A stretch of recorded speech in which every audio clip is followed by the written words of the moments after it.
모든 이해를 넘어서는 평화. 많은 사람들이 삶의 어느 시점에서 비극적인 상실을 겪고 그 결과 새로운 차원의 의식을 경험한다. 소유물 전부를 잃은 사람도 있고, 자식과 배우자, 사회적 지위, 명성, 신체적 능력을 잃은 사람도 있다.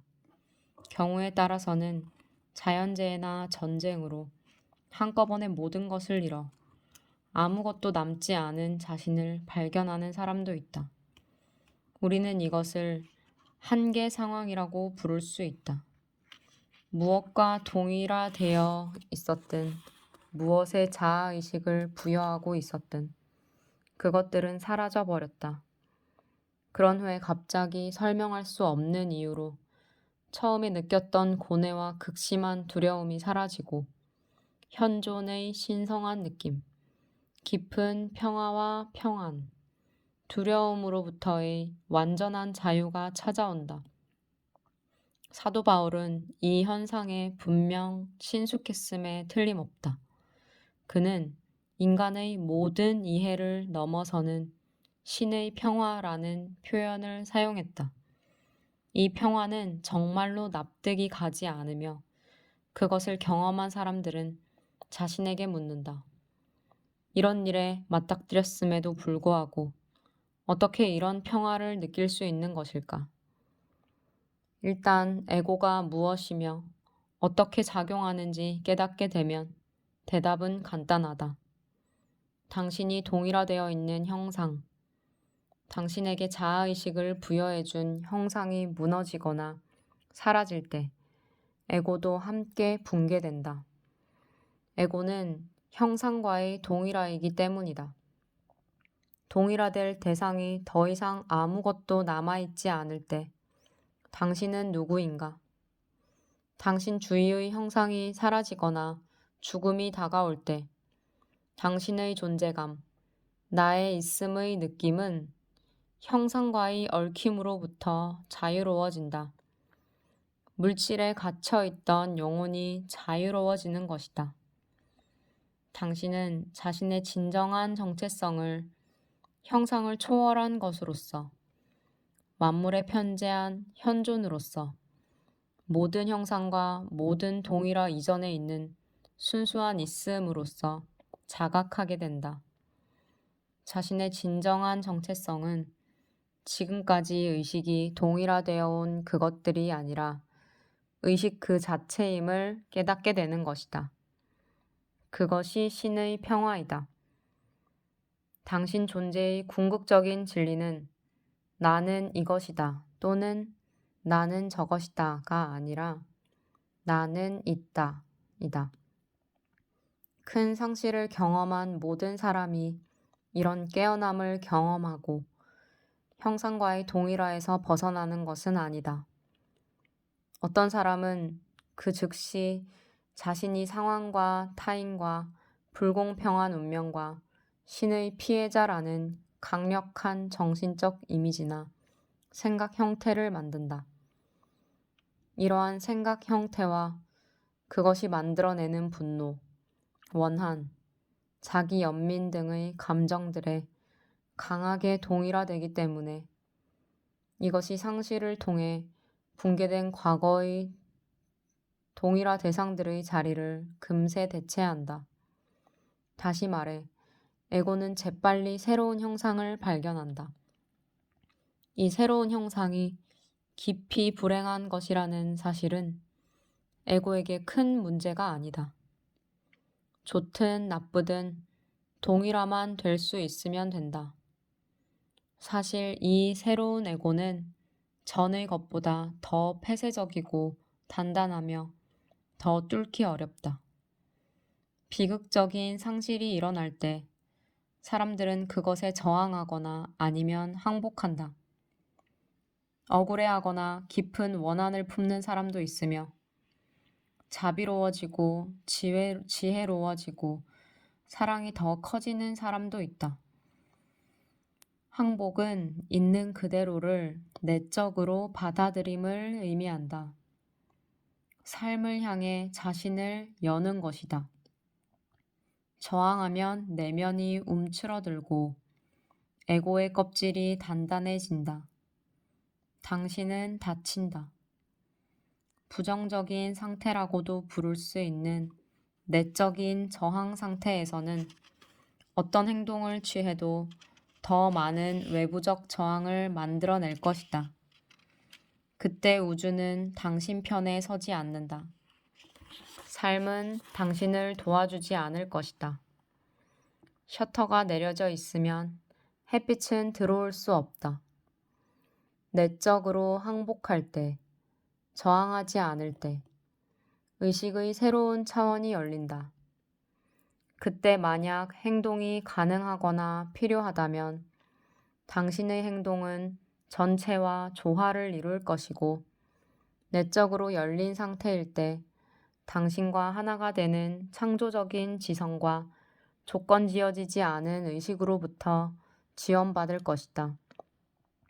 주변 상황과 사람들이 당신을 돕고 협조적이 된다.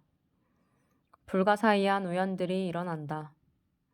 만약 어떤 행동도 가능하지 않다면 당신은 저항의 포기와 함께 오는 평화와 내적 고요 속에서 휴식한다. 신 안에서 휴식하는 것이다. 마음이 만드는 드라마. 에고를 초월하기 위해 이해해야 하는 것들. 대부분의 사람들은 머릿속 목소리, 자기도 모르게 쉼 없이 일어나는 강박적인 생각의 흐름과 그것에 동반하는 감정들과 너무도 완전히 동일화되어 있기 때문에 우리는 그것을 자신의 마음에 소유당한 상태라고 말할 수도 있다. 그런 상태임을 전혀 알아차리지 못하는 한 당신은 그 생각하는 자를 자기 자신이라고 여기게 된다. 이것이 에고가 지배하는 마음이다. 에고가 지배한다고 말하는 이유는 모든 생각, 즉 모든 기억, 모든 해석, 의견, 관점, 반응, 감정 속에 나, 에고라는 자아의식이 있기 때문이다. 영적으로 말하면 이것이 무의식이다. 당연히 당신의 생각, 다시 말해 당신 마음속 내용물은 성장 배경, 문화, 가족 배경 등 과거에 의해 조건 지어져 있다. 모든 마음 활동의 중심은 집요하게 반복되는 생각들, 감정들, 반응 형태 등 당신이 가장 강하게 동일화되어 있는 것들로 이루어져 있다. 이 독립체가 에고 그 자체이다. 지금까지 살펴보았듯이 당신이 나라고 말할 때 대부분의 경우 그것은 당신 자신이 아니라 에고가 말하고 있는 것이다. 에고는 생각과 감정, 당신이 나와 나의 이야기로서 자신과 동일시하는 기억의 덩어리들, 부지불식간에 연출하는 습관적인 역할들로 구성되어 있다. 그리고 국적, 종교, 인종, 사회적 지위, 정치적 충성 같은 집단적 동일화도 포함된다. 그것은 또한 재산뿐 아니라 견해, 외모, 오래된 원망, 남보다 우월하거나 열등함, 성공한 자와 실패한 자라는 개인적인 정체성도 포함한다. 에고의 내용물은 사람마다 다르지만 모든 에고에는 동일한 구조가 작용한다. 다시 말해, 에고는 단지 표면에서만 다를 뿐 깊은 아래에서는 모두가 같다. 그렇다면 어떤 방식으로 같은가? 에고는 동일화와 분리를 먹고 산다. 당신이 생각과 감정으로 이루어진 마음이 만들어낸 자아, 즉 에고를 통해 살아간다면 그 정체성의 기반은 위태로울 수밖에 없다. 왜냐하면 생각과 감정은 본래 변화하기 쉽고 덧없는 것들이기 때문이다. 그래서 에고는 스스로를 보호하고 확장하려고 노력하면서 생존을 위해 계속해서 싸울 수밖에 없다. 나라는 생각을 유지하기 위해 에고는 그 반대 생각인 남이 필요하다. 개념적 나는 개념적 남이 없으면 생존할 수 없다. 남은 내가 그들을 적으로 간주할 때 가장 확실한 남이 된다. 에고가 지배하는 이 무의식적인 행동 양식의 한쪽 끝에는 남의 잘못을 찾아내고 불평하는 에고의 강박적인 습관이 놓여 있다. 예수가 너는 형제의 눈 속에 있는 티는 보면서 네 눈 속에 있는 들보는 깨닫지 못하는가? 하고 말한 것도 이것을 가리킨다. 이 행동 양식의 다른 쪽 끝에는 개인 간의 물리적 폭력과 국가 간의 전쟁이 있다. 성경에는 앞에 나온 예수의 질문에 대한 대답이 적혀 있지 않지만 당연히 그 대답은 이러할 것이다. 다른 사람을 비판하거나 비난할 때 나 자신이 더 크고 더 우월한 존재로 느껴지기 때문이다. 불만과 분함. 불만은 에고가 자기를 강화하기 위해 선호하는 전략 중 하나이다. 모든 불만은 마음이 만든 당신이 완전히 믿고 있는 작은 이야기이다. 불만을 큰 소리로 말하든 단지 생각 속에서만 하든 차이가 없다. 자기와 동일시할 것을 그다지 많이 갖고 있지 않으면서 불만만으로 즐겁게 생존하는 에고도 있다. 그런 에고의 포로가 되면 특히 다른 사람들에 대한 불만이 습관이 되고 당연히 무의식적으로 일어난다. 무의식적이기 때문에 본인은 자신이 무엇을 하고 있는지 알지 못한다. 그 사람의 면전에 대고 하든 혹은 흔히 하듯이 당사자가 없는 자리에서 하든 심지어 생각 속에서만 하든 타인에 대해 부정적인 마음속 분류표를 붙이는 것은 이 패턴의 주된 부분이다. 욕하기는 이런 분류표 붙이기의 가장 노골적인 형태이며 자신이 옳다고 주장하면서 남들을 이기려는 에고의 욕구를 충족시키기 위함이다. 이 무의식 바로 아래쪽 차원에서 당신은 고함치고 소리 지르고 있으며 또한 그보다 별로 깊지 않은 곳에 물리적 폭력이 있다. 분함은 불만과 함께 따라오는 감정이자 사람들에게 마음속 분류표를 붙이는 일이며 이것은 에고에게 더 많은 에너지를 보태준다. 분함은 억울해하고 분개하고 자신이 부당하게 상처받았다고 느끼는 것이다. 당신은 다른 사람들의 탐욕, 부정직, 진실성 부족, 현재 그들이 하고 있는 짓과 과거에 한 짓, 그들이 말한 것, 그들이 하지 않은 것, 했어야 하며 하지 말았어야 하는 것 등에 대해 계속해서 분개한다. 에고는 그것을 매우 좋아한다. 에고는 다른 사람들의 무의식을 눈감아 주지 않고 그것을 아예 그들의 정체성으로 만들어버린다. 누가 그렇게 하는가? 바로 당신 안의 무의식, 즉 에고가 그렇게 하는 것이다. 때로는 다른 사람에게서 발견하는 잘못이 실제로는 존재하지 않는 것일 수도 있다. 완전한 오해이며 적을 만들어 자신이 옳고 우월함을 느끼도록 조건 지어진 자기 마음의 투영일 수가 있다. 잘못이 실제로 있다고 해도 그것에만 집중해 다른 모든 것을 배제함으로써 그 잘못을 확대하는 경우도 흔하다. 당신이 반응하는 다른 사람 안에 있는 그것을 당신은 자신 안에서 강화시키는 것이다. 다른 사람의 에고에 대응하지 않는 것이 자신의 에고를 뛰어넘을 뿐 아니라 인간의 집단적 에고를 소멸시키는 가장 효과적인 방법 중 하나이다. 하지만 누군가의 행동이 에고에서 나온 것이며 인간의 집단적 기능장애의 표현임을 알아차릴 수 있을 때만 그것에 대해 대응하지 않는 것이 가능하다.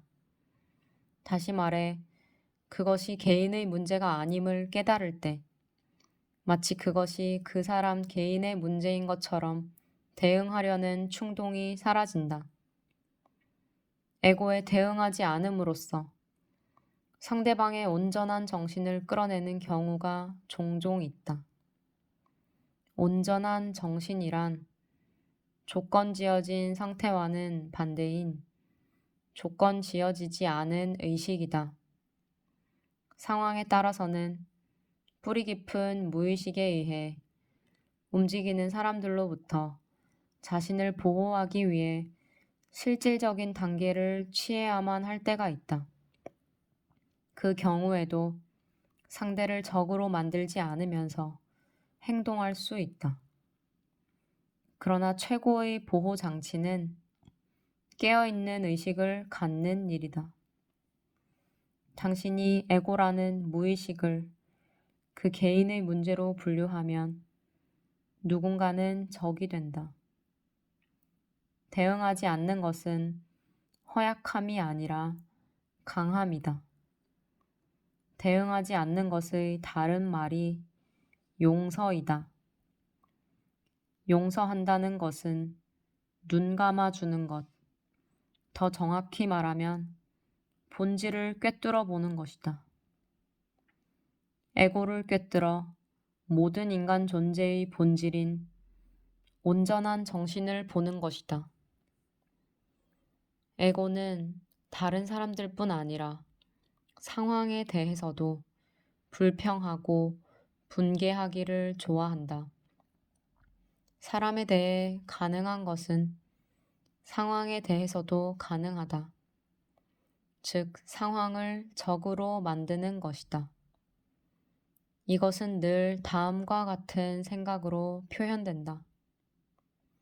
이 일은 일어나서는 안 돼. 나는 이런 곳에 있고 싶지 않아. 이런 일은 하고 싶지 않아. 나는 불공평한 대접을 받고 있어. 그리고 물론 에고의 가장 큰 적은 지금 이 순간, 즉, 삶 그 자체이다. 누군가에게 실수와 부족한 점을 말해주어 바로잡는 것과 불만을 혼동해서는 안 된다.